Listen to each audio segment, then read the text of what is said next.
Well, hello! Welcome to the Jenny Box 2025. We are super excited about this year, so let's get started. Come on!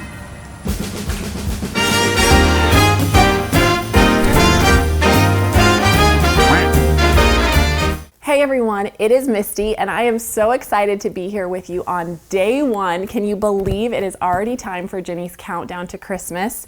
I love this box so much. Jenny put so much time and attention into picking such fun gifts to share with us each year, and I just can't wait to open them together. And I have to be honest, I think this is the cutest box ever. I know we say that every year, but it turned out so good. It's got all these fun little postcards, and it looks like it's been mailed from around the world.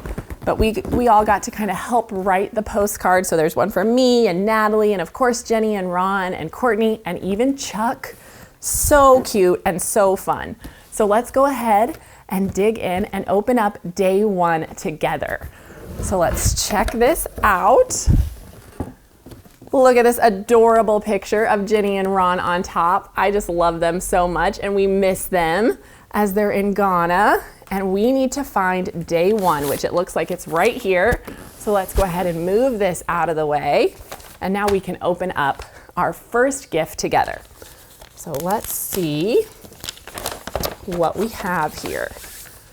We have this adorable snow globe winter journey pattern, and it goes along with this cute panel that's exclusive. So if you have loved the sweaters and the little house projects we've done in the past, this will be right up your alley, I think. Look at all these cute winter scenes for you to choose and make your very own snow globe. That is just adorable.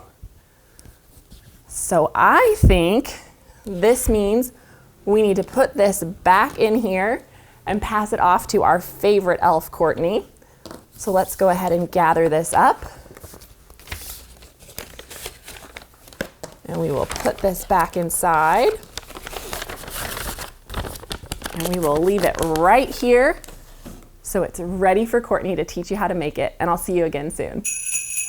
Hi everybody, it's Courtney with Missouri Star. It's day one of the Jenny Box. I'm so excited to get this ball rolling. We have been sitting on some of these projects and I've been dying to share them but knew I couldn't. I just love this. Thank you, Misty, for sending this over to me. This is the cutest panel ever. We're gonna make this cute little snow globe wall hanging, and then we've got a great little table runner to go with it as well. And this super, super cute panel. So I'm gonna show you how to cut this up and give you some tips on fussy cutting, and I'll see you back in a minute. Alrighty, so I have my panel all ironed nice and flat. The first thing I'm going to do is cut off all of this red fabric. This is the base of our snow globes. So I'm going to just cut that off. I'll trim it down later, but for now I'm just going to cut it all off.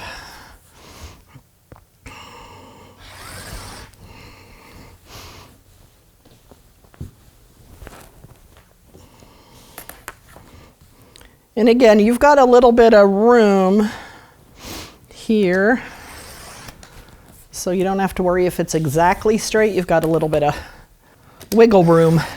These only have to be 1.5 inches wide, and we're right here. So there is some, and don't forget you've got your seam allowance in there. So if some of the white goes on the seam allowance, that's okay. Okay, so now we're ready to fussy cut our little panel, and this is the fun part. So you get to choose whichever piece you want to use. Okay, one of the things, two of the products that I use our 5-inch square ruler because these have to be cut 5 inches, so that was handy. One of the products I like to use, it's called Invisigrip, and it comes on a roll. We do sell it here at Missouri Star, and you pull it off and it's a vinyl, and I cut it about 1/2 inch smaller than my ruler, and I just lay it on here, and it's going to make this ruler not slip. I don't use the sandpaper dots because a lot of times my rulers are stored together and the sandpaper dot would scratch my other ruler. So that's why I like the Invisigrip. So you put it on here and it's not wanting to move. So I like that. I also love our 5-inch ruler because it's got the lines going through the center. I can see where the center of my snow globe's going to be. So I just kind of move that around. If you've got a circular cutting mat, or do this, you can cut this on a smaller mat, so then you can just keep turning instead of moving your big panel all the way around. And you're just going to cut your little 5-inch square out of here. And see, when I turn that, my ruler didn't even move because it's kind of stuck on that fabric, so that's why I like it. And you are going to cut out as many as you need for your pattern. Now, if you're doing the snow globe, you need 9, the snow globe wall hanging. If you're doing the table runner, you need, I believe it's 5. Let me double check so I'm not telling you wrong. Yep, you need 5. So cut out as many little squares as you want. You're going to have extra, so you can do whatever you want. So we are ready then to snowball the corners of our snow globe. Okay, so I've got this one cut out and ready to go. And I drew a line on the back with an erasable pen. And I sewed corner to corner on all 3 sides. Let me show you on the 4th. Now when I snowball, I like to sew on this side of the line just by maybe a width of thread. That helps take up, it helps then with the seam allowance when I press it over, and then I get nice square corners. Okay.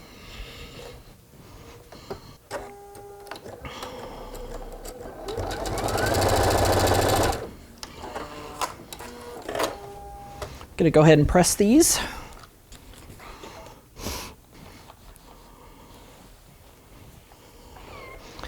And then you can cut away behind it about 1/4 of an inch, or exactly 1/4. You can use a rotary cutter or scissors, whichever you'd prefer.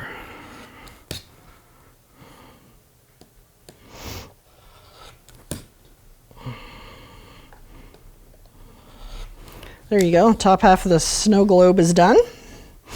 Now we're ready to do the base. The base again was cut out of there, out of your panel. I've got one end done.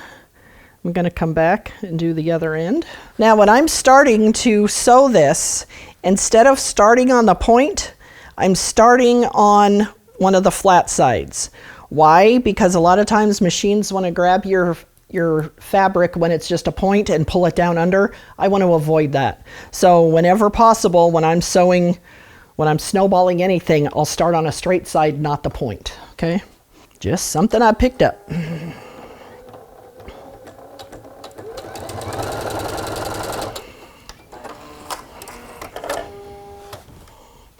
Gonna press these again.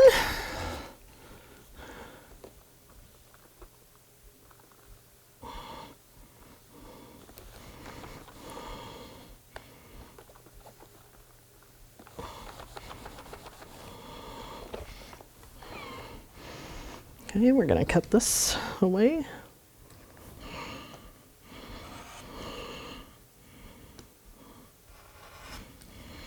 All right. Now we're going to sew this snow globe to the base to the top. So we're just going to flip it right over.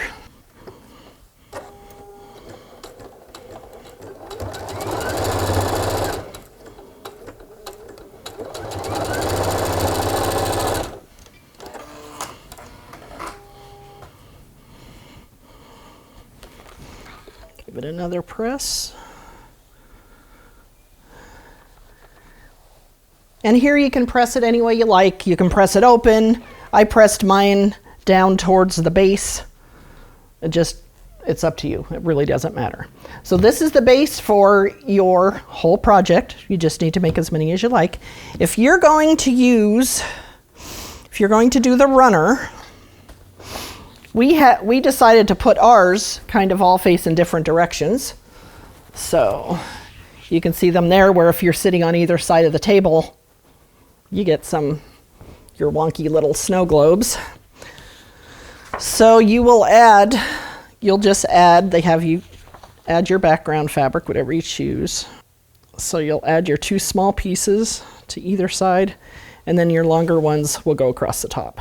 and bottom. Then you have this. I was wondering how I was going to cut this out so it was centered. So I made a piece, I got a piece of template plastic, and I cut it to the square size we needed, and I drew an X through the middle so I knew where the center was. So I just laid this right on top of my big block. I slanted it how I wanted it and drew around it, and then I'm just going to cut around. I'm not going to cut around the template plastic because it's not a regular ruler, so I'm afraid I would cut the template plastic. So that's why I drew around it first, and now I'll cut on the lines.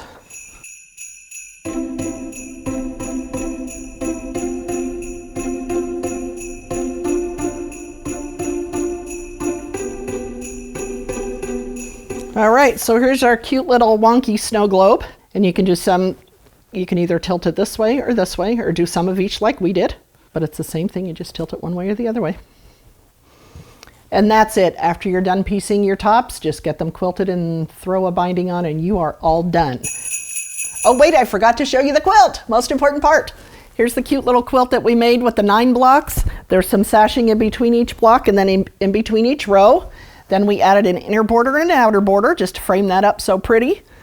And then I'll show you the table runner again. Here they are tilted in all different directions. You don't have to tilt them. You can keep them straight if you like. That's up to you. And we added the inner and outer border to this one too, and we kept them so they match, but you totally don't have to do that, especially if they're going to 2 different places. Have fun making these snow globes, and I can't wait to see you soon. Happy holidays.